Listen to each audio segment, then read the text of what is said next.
Nah, yang jadi masalah, beberapa kesempatan yang saya lihat adalah pengajuan bakal calon yang masih terjadi di Universitas Citra Bangsa itu diajukan oleh dosen dan tidak diusulkan oleh mahasiswa.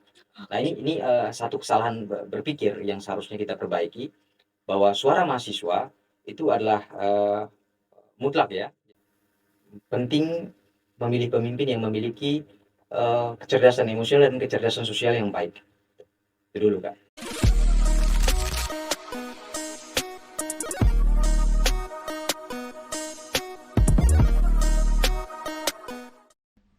Nelson Mandela pernah berkata, kepemimpinan adalah pengaruh tidak lebih dan tidak kurang. Kata-kata bijak ini membawa kita pada pertanyaan mendasar mengenai bagaimana seorang pemimpin mampu mempengaruhi orang lain untuk mencapai tujuan bersama. Halo sahabat inspirasi dimanapun kalian berada, saya Melanie Ninci Anggrian Yakob yang akan menemani Anda di podcast UCB Today dalam program Inspirasi.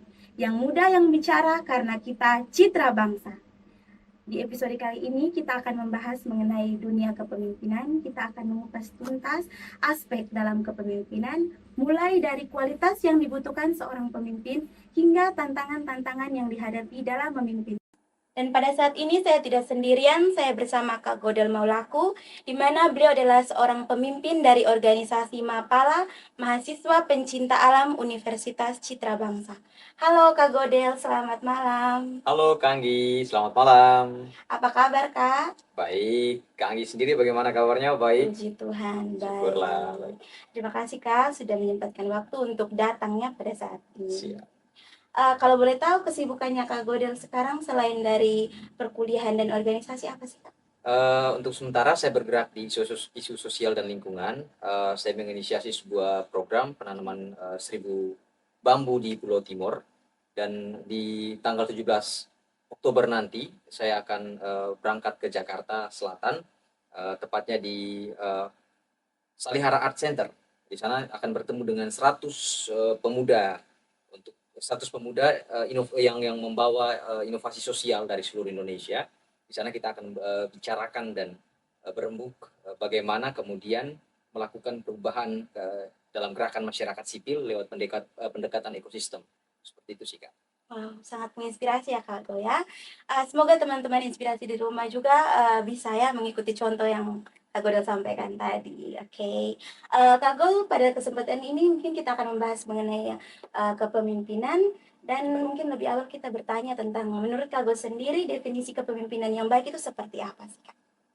Kepemimpinan dalam pandangan saya adalah tanggung jawab yang diberikan atau dipercayakan oleh banyak orang kepada kita, di mana kita dipercayakan untuk kemudian bisa membawa mereka menuju visi yang sama gitu. Jadi dalam perspektif saya, memimpin adalah bagaimana kemudian dengan kepercayaan itu kita bisa melayani banyak orang gitu. Jadi memimpinlah untuk melayani, ya, seperti itu. Oke, jadi kan dalam kepemimpinan itu kan ada visi misinya. Sudah. Jadi pada dasarnya tuh visi dan misi yang paling tepat untuk mendefinisikan seorang pemimpin yang berkualitas itu seperti apa?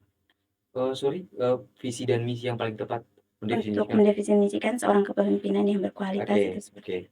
Mungkin kalau kita lihat dari visi ya, bagaimana seorang pemimpin yang ideal adalah tentunya yang menjalankan visi besar dari organisasi, Oke. ya. Tapi marilah kita lihat pada apa yang lebih dekat ya. Karena kebanyakan pemimpin adalah melihat visi besar organisasi tanpa melihat visi personal. Oke. Ya, visi personal keanggotaan. Kenapa anggota kemudian turut terlibat di dalam organisasi tersebut. Nah, setiap kita tentu punya alasan mendasar, alasan personal mengapa kita ingin terlibat di dalam sebuah organisasi tentunya. Oke. Nah, menurut saya, dalam pandangan saya sebagai pemimpin yang ideal adalah kita perlu melihat lebih jauh, bukan hanya tentang visi besar organisasi, tapi melihat visi-visi kecil ya, dalam diri setiap orang yang bergabung bersama kita dan yang mempercayakan visi itu kepada kita. Jadi seperti saya ambil contoh realitas yang terjadi dalam organisasi yang saya pimpin, Oke. Mapala Universitas Citra Bangsa. Di sana ada banyak teman-teman juga datang dengan berbagai tujuan ya. Ada yang memang tujuannya hanya sekedar untuk jalan-jalan, ada juga yang datang memang ingin belajar tentang bagaimana memimpin, ada juga memang sebagai bahan gabut ya, Oke. untuk belajar dan ini. Ada juga yang memang memanfaatkan bagaimana organisasi itu berjejaring gitu ya. Oke. Jadi sebagai seorang pemimpin yang ideal seharusnya mampu untuk mengkomposer ya Oke. setiap apa ya, nada-nada yang menurut saya, Oke, oke. setiap visi bagi saya adalah nada gitu ya. Jadi seorang pemimpin yang ideal adalah dia yang mampu mengkomposer seluruh nada ya dari tiap personal itu untuk menjadi lagu yang indah di Oke, akhir nanti. oke, oke. Kira-kira begitu kan? Jadi, menggabungkan semua visi yang ada dalam anggota dan, untuk mencapai satu tujuan yang Iya, bersama. Oke, benar. luar biasa. Berarti kualitas yang dibutuhkan adalah kepercayaan bersama ya, Kak? Iya, tentu. Ya, Oke. Bagaimana sih, Kak, cara mengembangkan kualitas bagi seorang pemimpin? Oke, kita tidak omong yang lain, mungkin dari Kak Go sendiri. baik. Kalau saya secara personal, bagaimana saya mengembangkan diri, kemudian untuk bisa mengembangkan organisasi dan mengembangkan kemampuan anggota yang saya pimpin di bawah saya adalah dengan kemudian berjejaring dengan lembaga-lembaga yang lebih besar. Semisal hari ini kita di Mapala UCB berjejaring dengan beberapa organisasi lembaga ya organisasi masyarakat sipil yang bergerak dalam gerakan lingkungan seperti Wahana Lingkungan Hidup Indonesia, Nusa Tenggara Timur. Lalu kita juga berjejaring dengan beberapa komunitas-komunitas lingkungan yang ada di seluruh Kota Kupang. Dan juga di tingkat nasional kemarin eh, kita sudah berhasil ya, salah satu Oke. anggota kita dari Mapala eh, berhasil tembus ke dalam GLI ya, menjadi salah satu alumni GLI. GLI itu Green Leadership Indonesia yang diinisiasi oleh Kementerian Lingkungan Hidup.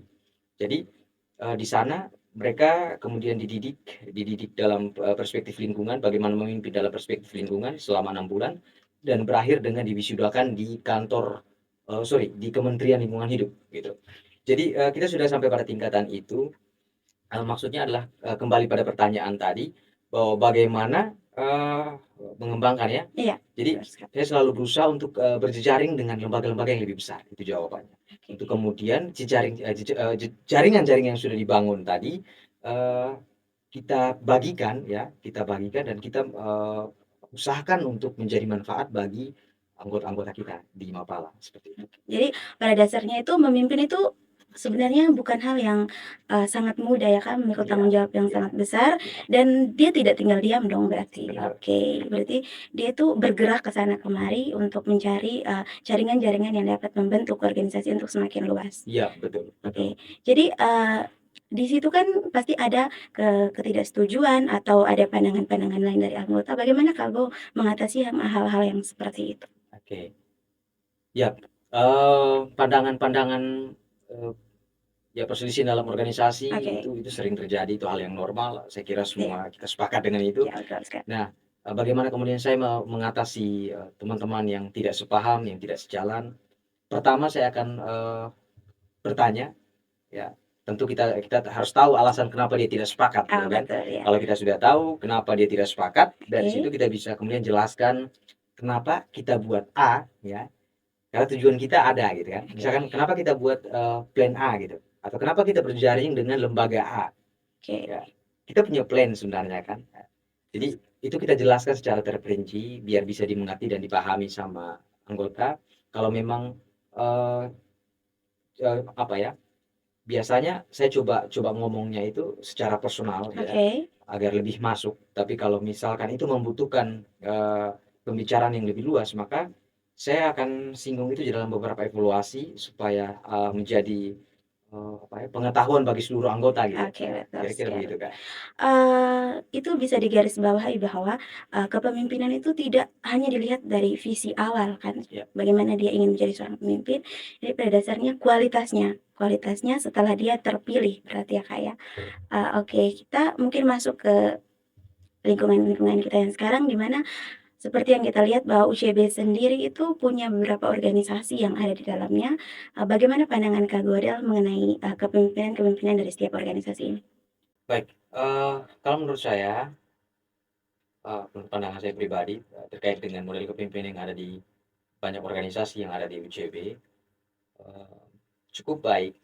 Tapi saya kira semua adalah proses belajar ya, Oke. dan penting bahwa mungkin kita perlu lebih banyak belajar ya dari teman-teman yang ada di luar sana, dari kampus-kampus yang di luar sana. Nah, beberapa kesempatan saya berdiskusi dengan beberapa orang yang mungkin mantan pemimpin dari organisasi-organisasi itu. Eh, Kita kurangnya adalah pengetahuan administratif, itu penting ya, itu menurut saya masih kurang di dalam tubuh organisasi yang ada. Lalu kita juga eh, tidak menempatkan syarat yang pas dalam pemilihan ya, pemilihan bakal calon kepemimpinan, bakal calon ketua ya. Semacam kita tidak punya rules yang baku gitu. Jadi terkait dengan bagaimana seharusnya apa ya, persyaratan dia dia semester berapa dan sampai dengan itu mereka tidak punya apa yang baku.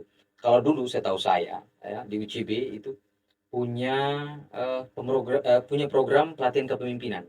Ya. Jadi itu jadi salah satu syarat, itu bersertifikat. Jadi itu salah satu syarat untuk mengajukan diri jadi pemimpin UKM atau baik UKM, sorry, baik UKM maupun di HMPS ya, ya hingga ke tingkat fakultas gitu ya. Untuk BEM fakultas sampai dengan BEM universitas. Ya. Eh, Persyaratan utamanya adalah harus memiliki sertifikat tadi, pelatihan kepemimpinan itu. Jika tidak punya itu, maka dia tidak bisa ikut mencalonkan diri gitu. Nah, yang jadi masalah adalah sudah lama sekali program ini hilang ya. Program pelatihan kepemimpinan itu hilang dari UCB. Jadi ada juga beberapa inisiator yang masih ada sampai hari ini seperti Kak Heri Cornelis, Kak Herkos adalah orang-orang yang dahulunya menginisiasi program pelatihan leadership untuk di lingkungan UCB.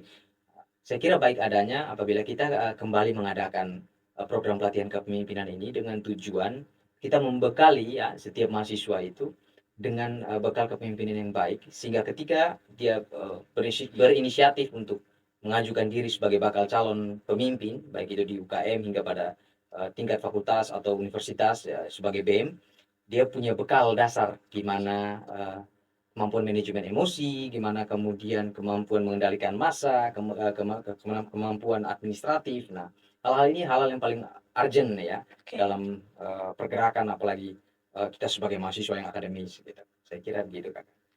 Jadi pada dasarnya bahwa kita masih perlu belajar ya. Iya, Oke. kita masih perlu banyak belajar sebenarnya. Berarti yang kita pertanyakan sekarang adalah kualitasnya. Betul, betul. Kualitas. Tapi Jadi saya tidak, sorry Kak, mungkin saya tidak bilang buruk ya. oke. Tapi ya sedikit kita harus lebih banyak belajar, itu saja. Oke. Jadi kita beralih pada kualitasnya Ya, Kak. baik. Oke. Jadi kualitas seperti apa yang sering dilupakan oleh seorang pemimpin? Kita kembali lagi bahwa pemimpin memang bukan tentang apa ya? Pemimpin itu bukan tentang dia yang paling pintar dalam hal akademis. Oke. Tapi pemimpin adalah dia yang harus punya kecerdasan emosional yang baik dan kecerdasan sosial yang baik. Oke. Mengapa? Karena pemimpin dia berurusan dengan banyak orang, ya. Dia mengatur banyak orang. Sehingga kecerdasan akademis saja tidak cukup. Nah, yang jadi masalah, beberapa kesempatan yang saya lihat adalah pengajuan bakal calon yang masih terjadi di Universitas Citra Bangsa itu diajukan oleh dosen dan tidak diusulkan oleh mahasiswa. Nah ini satu kesalahan berpikir yang seharusnya kita perbaiki bahwa suara mahasiswa itu adalah mutlak ya. Jadi seharusnya bakal calon itu diusung oleh mahasiswa tidak diusung oleh dosen. Dari situ mahasiswa bisa menilai siapa yang mampu memimpin mereka di sana. Gitu. Jadi kalau semisal dosen memilih. Kita tidak bilang dosen salah, mungkin mereka punya kriteria sendiri kan. Tapi ketika kecerdasan akademis dijadikan patokan, maka kecerdasan sosial dan kecerdasan emosional itu kita lupakan. Nah, ketika itu kita lupakan, oke lah mungkin memimpin adalah proses belajar. Tapi ketika kita lupakan itu, maka yang kita lihat adalah organisasi itu berjalannya akan tersendat-sendat kan. Gitu. Kita tidak kita akan melihat banyak ketimpangan terjadi di mana pemimpin tidak punya inisiatif, tidak bisa berjalan dan semua harus diarahkan gitu. Jadi betul-betul tidak bisa berpikir sendiri gitu.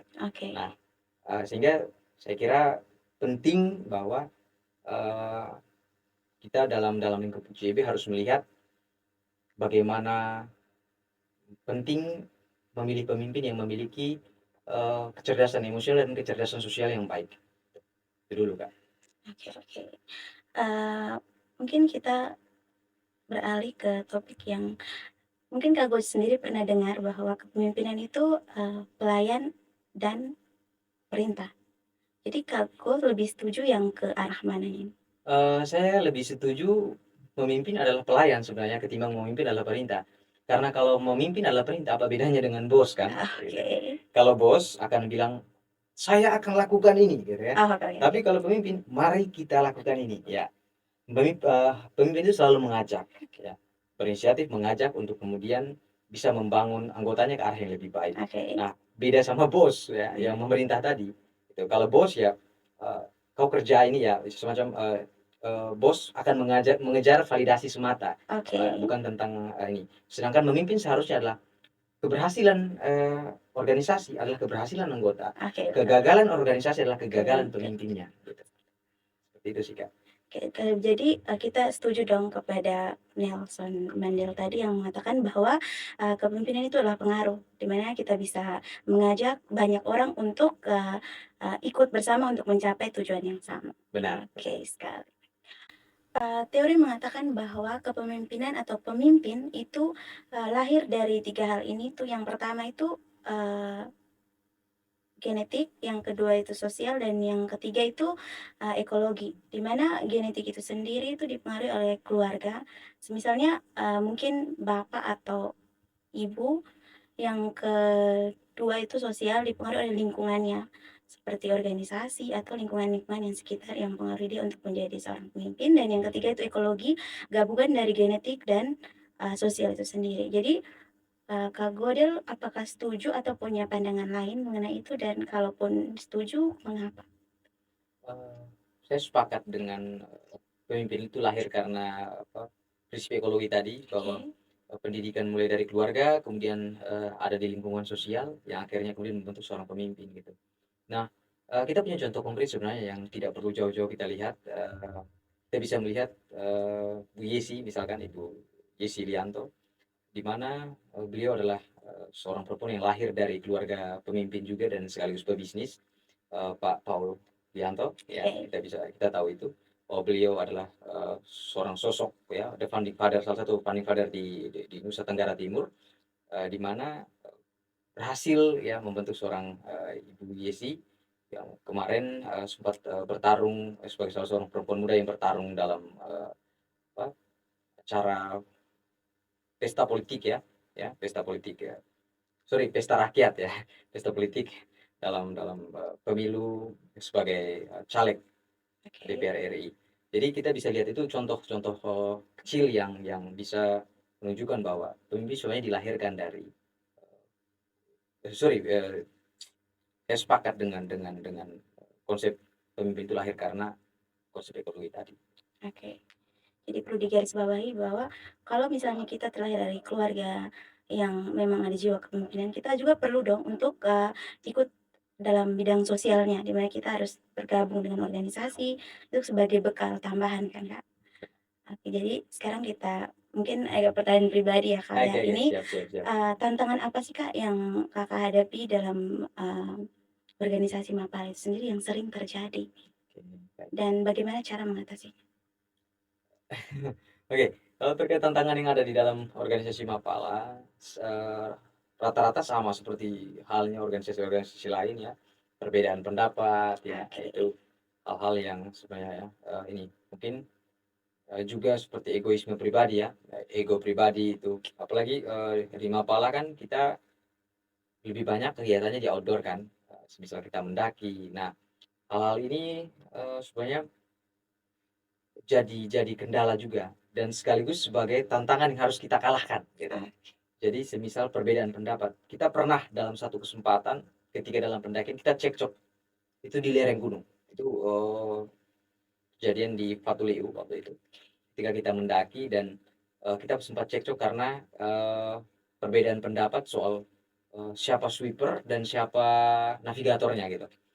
Jadi karena memang itu murni kesalahan kepemimpinan ya, murni kesalahan pemimpin ya. Oke. Kesalahan organisasi, kembali lagi Oke, terjadi kesalahan oke, organisasi, betul. kegagalan organisasi adalah kegagalan pemimpin. Oke. Jadi saya kira chaos itu adalah kesalahan saya sebagai pemimpin yang kemudian tidak sadar secara penuh tentang keadaan anggota saya bagaimana. Jadi ya kendala yang kita hadapi itu, yang saya hadapi terutama di dalam Mapala adalah yang pertama perbedaan pendapat, chaos Oke. yang sering terjadi, sifatnya situasional kayak tadi. Lalu berikutnya adalah bagaimana pertikaian di dalam organisasi dinamika itu terjadi. Semisal apa ya? Ini bukan hanya terkait dengan perbedaan pendapat tapi miskomunikasi gitu. Oke. Jadi bagaimana saya mengatasi itu gitu. Ini tantangan yang cukup besar sebenarnya. Jadi saya berusaha untuk mediasi ya, dan kembali lagi seperti saya ceritakan sebelumnya di kasus pertikaian di Fatul EU itu. Oke. Memang mediasinya cukup panjang. Kita sempat berdebat juga dalam evaluasi saut-sautan ya dalam forum itu. Namun kita akhirnya berakhir dengan damai seperti itu. Jadi pada akhirnya tantangan itu bisa diselesaikan dengan cara pertama saya berdamai dulu dengan diri sendiri. Ya. Kemudian yang kedua adalah untuk menyelesaikan tantangan tadi adalah penting bahwa minta maaf walaupun tidak salah. Oh iya, Ya, betul, minta betul. maaf walaupun tidak salah karena sejatinya minta maaf bukan tentang siapa yang benar, Betul. tetapi siapa yang paling berbesar hati. Oke, iya, setuju. Ya, Jadi itu ya, Kak, ya. ya Jadi, betul kan. pada dasarnya itu juga cukup, membuat Kakak belajar ya, jauh Ya, lebih bisa mengontrol emosi dan mungkin, bisa dipromosikan bahwa Mapala itu punya anggota-anggota yang, cukup kritis ya. ya, Oh, luar biasa. ya, ya. Oke, ini agak ke pertanyaan terakhir mungkin, Kak, siapa sih, Kak, sosok, yang memotivasi Kakak untuk menjadi seorang pemimpin? Atau memang dasarnya keinginannya kayak harus jadi besar sendiri? Oke, oke. Kalau ditanya siapa yang mau jadi sosok dambaan, saya kira semua orang bapaknya ya. Oke, luar Saya biasa. selalu melihat bapak sebagai superhero gitu ya. Bapak sebagai orang yang saya pandang sebagai pemimpin yang patut saya contohi. Gitu. Lalu kenapa saya ada di jalan ini ya, selain memimpin, kemudian terjun dalam gerakan sosial, Oke. gerakan lingkungan. eh, Lebih jauh saya berpikir bahwa hidup bukan tentang diri sendiri. Gitu. Oke. Hidup adalah tentang bagaimana kita ada untuk orang lain. Kayak gitu. Sederhananya, ketika kita memilih untuk hidup, sebenarnya kita memilih untuk bisa terlibat dengan orang lain. Iya, betul sekali. Orang bisa dikatakan kaya karena ada miskin kan? Ya. Betul. Orang bisa dikatakan pintar karena ada bodohnya. Gitu. Jadi nyambung kesinambungan itu adalah kita butuh orang lain sebenarnya. Hidup kita tidak bisa dipisahkan dari orang lain. Bahkan untuk hal yang sekedar untuk validasi gitu. Iya, betul, Ya, betul. kita butuh orang lain untuk memvalidasi itu gitu ya. Iya, betul sekali. Jadi itu untuk yang sisi negatifnya ya. Tapi positifnya adalah hidup bukan tentang untuk diri sendiri tapi Oke. hidup untuk orang lain juga. Gitu. Jadi itulah alasan saya kenapa terjun dan ada di sini. Jadi pada dasarnya motivasinya itu tadi ayahnya ya, Kak, ya? Iya, Bapak. Oke, Bapak. Pak. Dari periode kepemimpinannya Kakak tuh yang saya tahu, mungkin salah, Iya. selama 2 periode Iya. ya kan, Kak, itu sebenarnya luar biasa sekali dong. Di mana tim atau, teman-teman organisasi mempercayai Kakak sehebat itu berarti, Kak. Dan Terima kasih. pelajaran apa yang Kakak ambil dari kepemimpinan yang Kakak jalan? Oke. Pelajaran yang merubah saya cukup 2 tahun ini cukup merubah saya sebenarnya. Dalam kepemimpinan saya di tahun yang awal-awal ya, saya melihat kepemimpinan itu sebagai saya memimpin dengan sangat-sangat otoriter gitu. Saya akan berusaha dengan segala cara ya untuk menghalalkan apapun asalkan apa yang saya yakini benar Oke. itu bisa terwujud gitu. Oke. Saya akan membangun basis argumen yang baik untuk mengalahkan setiap setiap argumen yang datang, bisa membenarkan ya, untuk membenarkan apa yang saya mau dan supaya semua orang setuju apa yang saya mau. Iya. Tapi setelah itu, setelah dalam proses belajar, saya melihat bahwa kebenaran sejati itu bukan milik satu orang gitu Iya. ya. Ya, dan kebenaran sejati itu juga bukan tentang semua orang sepakat gitu ya. Karena bisa jadi ketika banyak orang itu sepakat karena ada keterpaksaan di sana, Oke, unsur betul. keterpaksaan di sana. Jadi suatu waktu saya sadar bahwa pemimpin tidak seharusnya begitu. Jadi titik balik di mana saya sadar adalah satu waktu ketika saya belajar dalam satu komunitas ya, dalam satu komunitas di sana saya diajar untuk bergerak ya, melawan melawan maksud maksud dalam hal ini bukan melawan negara atau melawan pemerintah tidak ya. Maksudnya melawan diri sendiri ya, untuk kemudian bisa memimpin dan bagaimana menggerakkan banyak orang. Akhirnya saya belajar bahwa eh, sebenarnya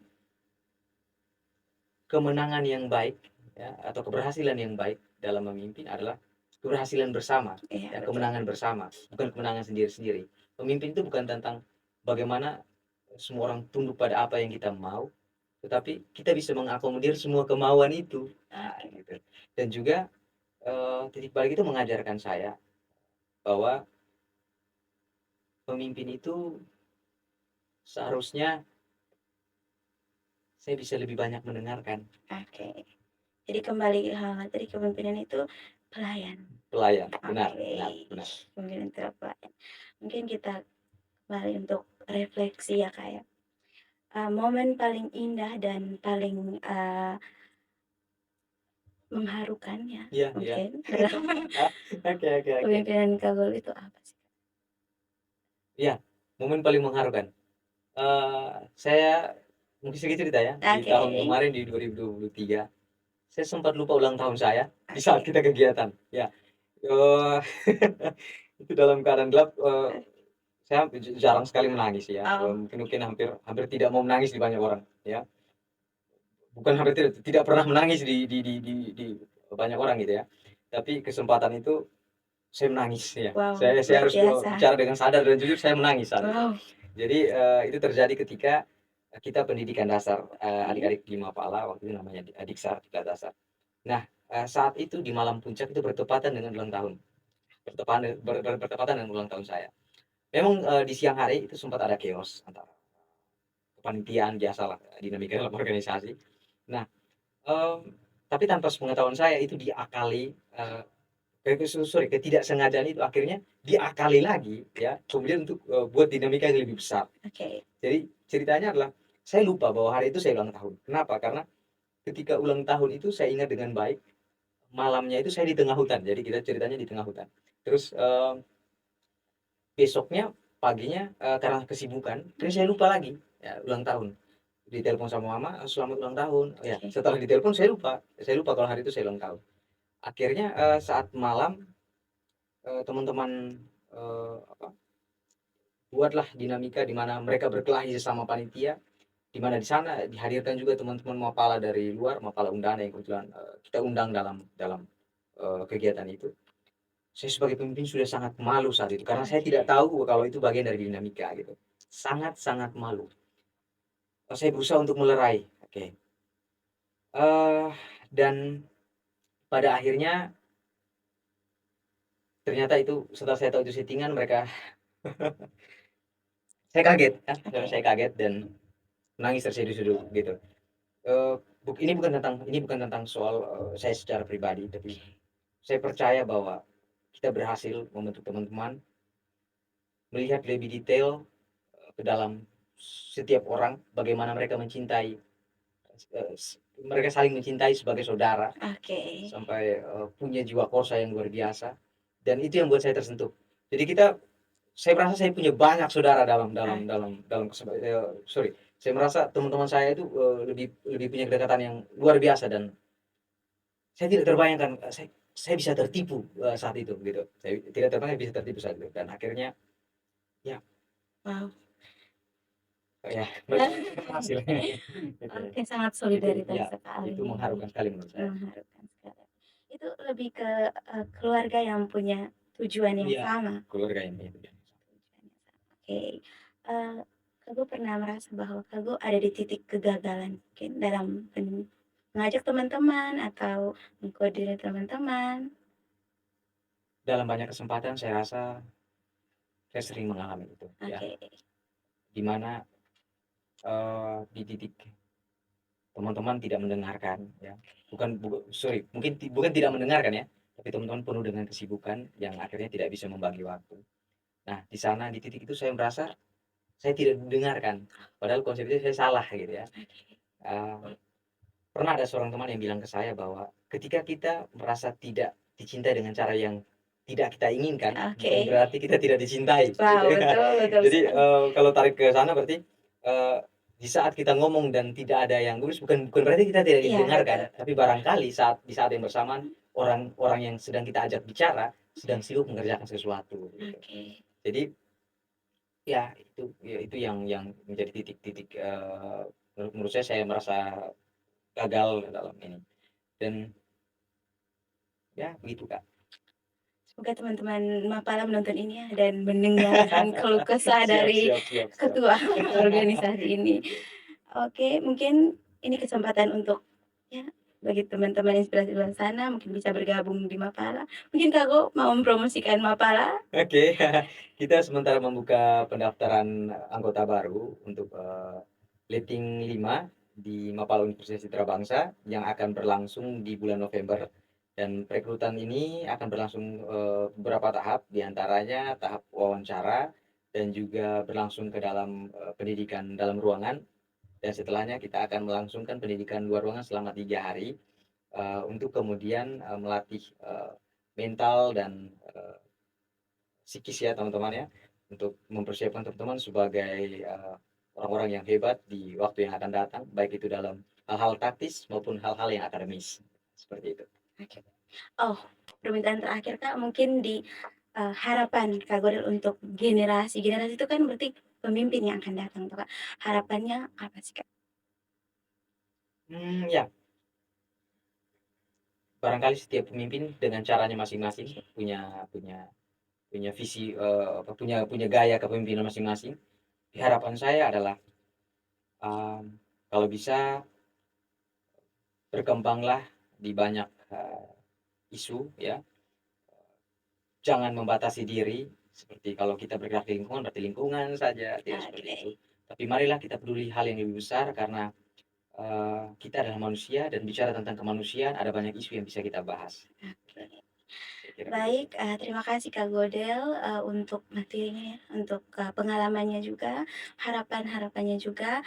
Mungkin ini adalah bagian terakhir dari diskusi kita pada hari ini dan, semoga harapannya saya sendiri dan teman-teman inspirasi di luar sana bisa termotivasi dari kisah dan juga harapan-harapan yang Kak Godel. Yang muda yang bicara karena kita citra Citra bangsa. bangsa.